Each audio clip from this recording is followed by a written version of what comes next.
Prince Harry's visa might be revoked if he admitted to using narcotics. To cope with his trauma, Prince Harry claimed he began experimenting with psychedelic drugs. After confessing to using drugs in a live therapy session, Piers Morgan noted that Prince Harry might have his visa revoked. For his program The Myth of Normal Trauma, Illness, and Healing in a Toxic Culture, renowned therapist Dr. Gabor Mate interviewed Prince Harry. Prince Harry revealed that he began using drugs after realizing that they helped him deal with his trauma. But Morgan said that U.S. authorities take a dim view of drug use by non-U.S. citizens and that the Duke of Sussex's visit to the U.S. may now be in jeopardy. Harry had just ended his treacherous family trashing memoirs world tour when the host said, "Inevitably, he's decided the world hasn't heard quite enough from him." So, Dr. Gabor Mate, a renowned trauma expert, reminded us during Harry's most recent wheeze that he, Harry, is the world's biggest victim. The Duke of Sussex said to Dr. Mate about his use of drugs, "I started doing it recreationally and then started realizing how fantastic it was for me.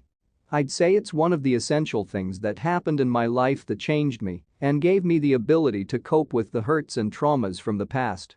Prince Harry might now be compelled to miss his father's coronation on May 6 in order to avoid being denied entry to the United States as a result of his admission, according to Morgan. After confessing to consuming cocaine during a separate trial, TV chef Nigella Lawson was prohibited from traveling to the United States in 2014. Another strong argument against having them at the King's coronation, the contributor to Sky News Australia continued, is that we might end up being forced to live with them. Visa applicants who are proven to be drug abusers or addicts are inadmissible to the U.S., claims U.S. Citizenship and Immigration Services. The Diagnostic and Statistical Manual of Mental Disorders (DSM) of the American Psychiatric Association (APA) establishes the criteria for determining whether a person uses drugs regularly.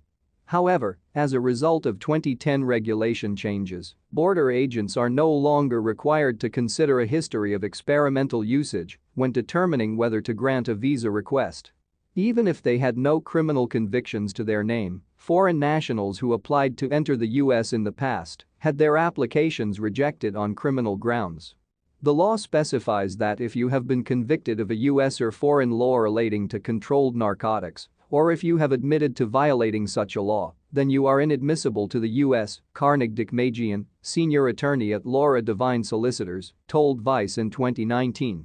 With reference to the example of British Isabella Brazier-Jones, who was refused admission to the U.S. after a message regarding cocaine was discovered on her phone that was 2 years old, Dikmajian said American officials had become tighter when it came to admitting persons who had used narcotics in the past.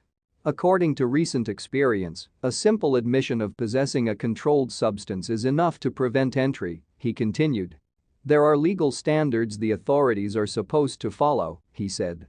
Since moving to California with Meghan Markle in March 2020 after spending 6 months in Canada, Prince Harry has been a resident of the United States. Since then, the couple and their 2 kids have made Montecito, a Santa Barbara suburb, their home. An invitation to the King's coronation, which will take place on May 6 in London, was sent to Harry and Meghan last week.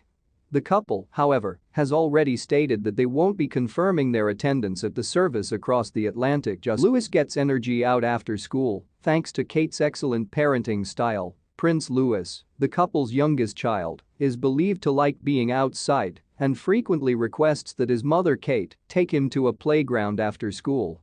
Prince Louis typically has a light-hearted request for Kate Middleton and Prince William when he gets home from school.